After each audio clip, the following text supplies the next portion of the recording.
Pumirma si Ramil Madriaga na nagpakilalang dating aide at umano'y bagman ng waiver sa bank secrecy law sa kanyang unang pagharap sa impeachment hearing laban kay Vice President Sara Duterte. Sa pagdinig ng House Committee on Justice, pinahintulutan ni Madriaga ang kamera na suriin ang mga bank account na binanggit sa kanyang supplemental affidavit.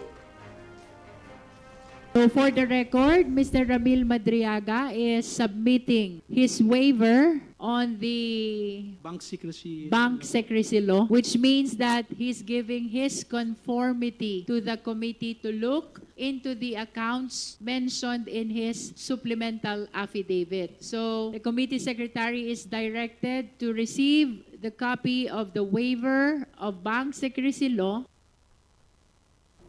Bago siya payagang umalis sa pagdinig, kinumpirma rin ni Luis Ro kung naunawaan ni Madriaga ang implikasyon ng kanyang desisyon kabilang ang pagkawala ng proteksyon sa ilalim ng bank secrecy law na sinagot naman niya ng oo. Sa kanyang affidavit, inamin ni Madriaga na nagsilbi siyang bank dummy umano ni dating Pangulong Rodrigo Duterte kung saan ginamit ang kanyang pangalan sa pagbubukas ng iba't ibang bank account para sa paglilipat ng malalaking halaga ng pera.